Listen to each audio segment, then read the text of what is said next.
大家好啊，咁啊歡迎繼續收睇啊！希望未訂閱朋友幫我訂閱 share 同啲朋友分享下。今日好難得有個機會，同一時間有兩隻四殼嘅貴金屬 Grand Seiko， 咁當然要拍條片嚇，即係等啲朋友參詳一下啦嚇。今日揾你呢隻咧，最主要真係想介紹呢一隻錶。呢隻錶咧就我之前介紹過嘅，但係呢隻咧就係另外一隻嚟㗎啦。之前嗰隻咧係 SBGW046。就 Rose Gold 嘅，跟住揾你隻咧就 SBGW044咁啊，精工150週年紀念嘅特別版嚟嘅，咁啊限量只係得70隻嘅啫，咁佢有4個型號嘅，047就鋼啦，046就 Rose Gold 啦，044啊呢隻叫做044就黃金啦，冇記錯有隻白金嘅就叫043，咁啊各做70隻。鋼嗰隻我冇記錯就做700隻，咁可能呢個款大家都好面善啦，因為依家咧佢再翻出呢有一隻咧叫 SLGA 004，咁就係用一個45殼。嗱咁啊小弟真係好老實講啦，45殼同44殼咧有啲朋友問，咁其實我即係外觀睇啊，我都真係分別唔到啊，網上嘅資訊亦都即係覺得係一樣嘅，咁啊。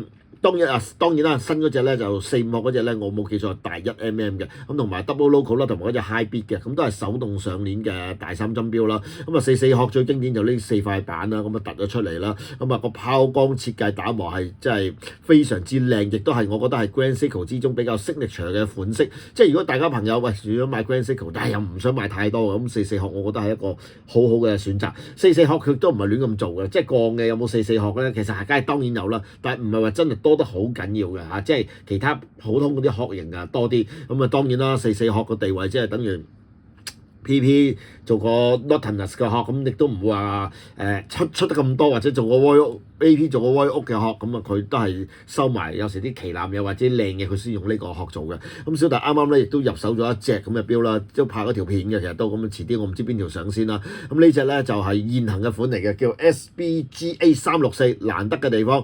嗱40mm 都係44殼，咁呢隻咧係一個18K Rose Gold 連埋條金帶，非常非常罕有。嗱兩者嚟講咧，左邊限量70隻，但係小弟都見過幾次嘅，其實都偶爾都會出現。右邊呢隻冇話限量幾多，但係我除咗響日本啦銀座個和光嗰個鋪頭咧係有得賣，仲有擺喺度啊！嗰次我行過仲有一隻喺度，唔知係唔知係黃金定係 Rose Gold 唔記得咗啦。咁啊仲有一隻擺喺度，咁啊其他鋪頭我從來未見過。二手市場除咗我呢隻啦，我都未見過有任何 shop 啊或者網上咧係有呢隻錶存在嘅。咁啊44殼咁啊當然靚啦。咁啊呢啲錶咧其實買都好考究嘅，最緊要咧睇下嗰個condition 如何。咁啊小弟啲錶都喺日本揾啦，成日啲朋友問哇係咪日本啲錶靚啲啊正啲？咁我又覺得唔係嘅，即係你度度都有好嘅嘢嘅。咁但係咧有時咧即係我自己本人覺得啦，即係同日本人做生意嚟講咧，相對於佢比較均真啲。即係隻錶即係一樣會有殘嘢，一樣會有啲樣衰嘢，一定有嘅，冇可能冇嘅，全世界都係咁嘅。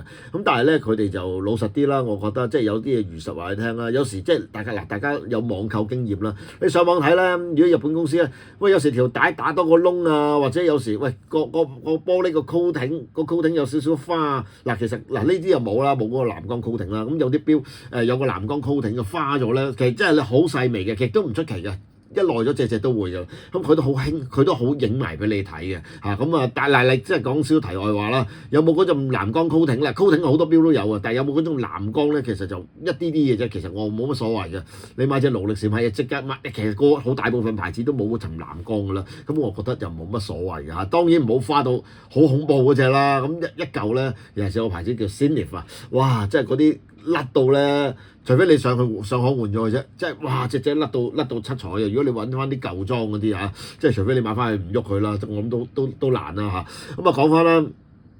呢啲咁嘅錶咧，市場上咧真係非常非常稀缺嘅。不過咧，如果大家呢啲款揾唔到嘅咧，亦都可以買嗰隻 SLGA004咧，都指到下咳嘅。咁其實咧個外觀各方面咧都係非常近似嘅，我覺得如果冇乜分別，換咗 high beat 添啦，個機芯靚啲嘅嗰隻就。咁嗰隻咧，小弟成日行日本咧，我見到係有得賣嘅。咁啊唔一定專門店啦都係。咁啊但係我見差唔多間專門店都有，因為嗰個鋼咧，我記得好似做1000幾隻嘅，金都有300幾隻，我唔記得咗幾多隻啦。實質數字我睇過唔記得咗啦。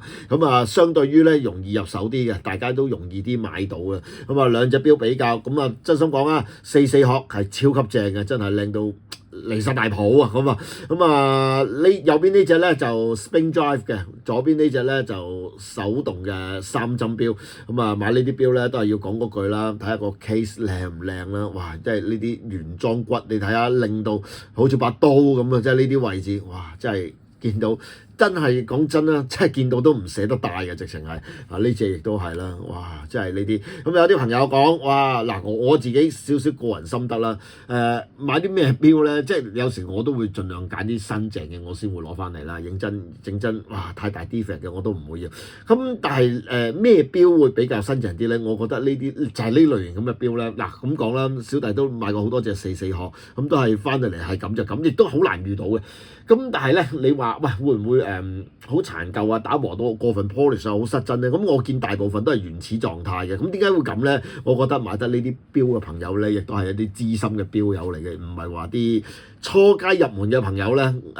得罪講咧，就可能未會懂得欣賞，亦都未會去買隻咁嘅錶嚇，同埋價錢亦都不菲嘅，真係因為亦都唔平嘅，肯投資落去買一隻高價錢嘅 Grand Seiko， 我相信你亦都擁有好多 Grand Seiko 要玩過好多嘅人，亦都玩過好多錶嘅人，先會考慮去買隻咁嘅錶。不過咧，確實咧，佢呢咁嘅錶咧，真係我自己覺得啦，雖然定價係非常高昂，好似呢隻為例啊，600幾萬日元嘅，其實30幾萬港紙，仲要係零 discount 嘅情況下，即係你話係咪好貴？咁可能同隻勞力士，可能同買隻 Day 差唔多價錢啦。咁可能大部分人都會買隻 Day，咁但係咧，確實你唔可以忽略佢咧，佢真係做得超級靚啊！真係咁啊，成隻錶嗰個手工打磨係一流。不過呢隻咧唔嘥太多篇幅講啦，因為呢我拍一條長片嘅呢隻，我覺得真係好正鬥，真係我自己攞上手都愛不釋手都係想講翻呢隻錶啦。咁呢隻錶咧，如果你買新嗰個版本咧，就400幾萬日元嘅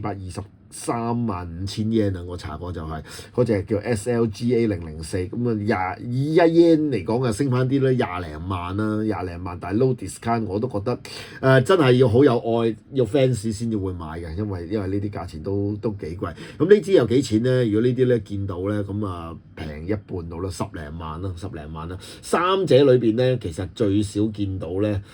應該係白金嘅，但係我唔敢，我唔知個價錢係幾多，應該都差唔多啦。我諗三隻都係差唔多啦。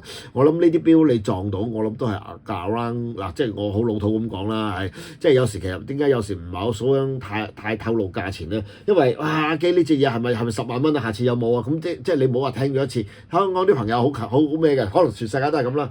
哇！一講咗個價錢出嚟，佢見過呢隻錶賣過38000，佢就覺得一世都係38000嘅。咁但係有時啲嘢，喂，即係我都諗翻，我以前見到啲士多啤18000蚊咋，Omega嗰啲，咁依家唔係啊嘛嚇，而家108000啊嘛，咁即係所以有時又冇得講嘅嚇。有時冷門錶咧，你出其不意嘅，其實有時有啲款係好多人揾，咁有時個價錢咧亦都係會隨着個市場變化嘅，佢交投量唔大，但係唔代表冇人要嚇。咁我成日都講呢點啊，所以咧有啲朋友覺得玩雜錶，哇！即係嗱咁講啦，如果你係有啲朋友買完會即係一買就諗住即放嘅，咁啊真係呢啲錶你就諗過啦，未必係啱你嘅。但係呢啲咧收藏嘅朋友或者玩家，即係你 keep 隻錶以年計嘅，咁我覺得呢啲就抵玩嘅。咁尤其是呢啲啦，二手啦，咁你俾新款嗰隻，新款嗰隻。遲早我都有機會到手嘅，我相信都咁，因為始終我量多，我成日都見到有新，咁啊遲早都會有二手啊，有機會新我就唔會買㗎啦。好老實講，嗰啲咁嘅價錢嚇，咁啊呢啲錶如果見到有嘅狀態好嘅，咁我都覺得如果你係精工想收藏嘅，我覺得係絕對值得購買嘅。44殼嚟講嚇，其實呢個款咧講多少少啊，就算係047咧不鏽鋼咧，你喺日本見到嘅話咧，即使係齋錶 condition 麻麻地，亦都比以前當年3萬幾蚊嘅定價係為之高㗎嚇。依家一定唔會㗎啦，鋼嗰啲通常都秒走嘅。我真係我有時見到即係又見到有啲咁嘅錶，我都會留意住佢鋼，我就唔係話好想去有個好大嘅動力去買嚇。同埋鋼嘅，我感覺上喺條街度，我見過幾隻都比較殘啲，咁我就冇買到。